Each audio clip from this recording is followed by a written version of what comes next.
بسم اللہ الرحمن الرحیم۔ اللہ تعالیٰ کی عطا کی ہوئی بے شمار نعمتوں میں سے ایک نعمت ایسی ہے جو اللہ تعالیٰ کی مخلوق نہیں ہے بلکہ اس کا عظیم الشان کلام ہے جو اس نے اپنے آخری رسول صلی اللہ علیہ وسلم پر نازل کیا۔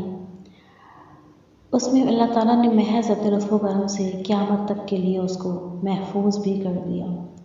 ہم پر لازم ہے کہ ہم اپنے پروردگار کی اس عظیم نعمت کا شکر ادا کرنے کے لیے نہ صرف یہ کہ قرآن حکیم کو صحیح طور پر پڑھنا سیکھیں بلکہ علماء کرام کی رہنمائی میں اس کے معنی پر تدبر اور غور و فکر بھی کریں اور اپنی زندگی کے ہر شعبے میں قرآن ہدایات پر عمل بھی کریں۔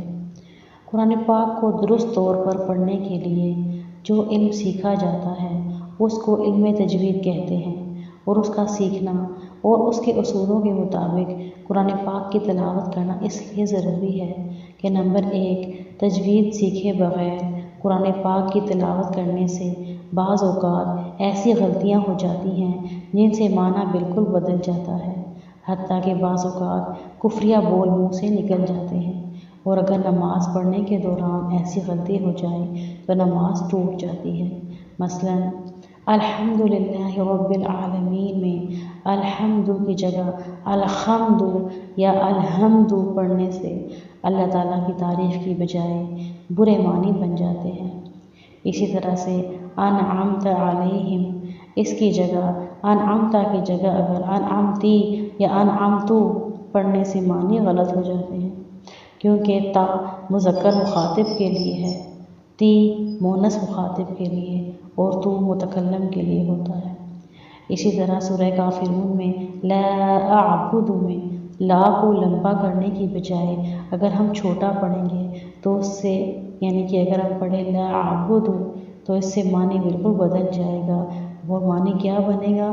اے کافرو، جن بتوں کی تم پوجا کرتے ہو معاذ اللہ ہم بھی انہی کی پوجا کرتے ہیں۔ سورہ نصر میں نصر اللہ کی جگہ اگر نصر اللہ پڑھنے سے نماز خراب ہو جاتی ہے، کیونکہ نصر کا مطلب مدد اور نصر کا مطلب گدھ ہوتا ہے۔ اسی طرح تجوید سیکھے بغیر تلاوت کرنے سے قرآن پاک کی تلاوت کا ادنیٰ سا بھی حق ادا نہیں ہوتا، جس کی بنا پر تلاوت کرنے والے کو اپنی تلاوت سے وہ لطف اور قرب الہی حاصل نہیں ہوتا جو تجوید سیکھنے کے ذریعے حاصل ہو سکتا ہے۔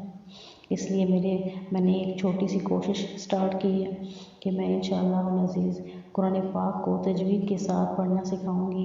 امید کرتی ہوں کہ آپ لوگ ضرور سیکھیں گے اور اپنی عملی زندگی میں اس کو لاگو بھی کریں گے۔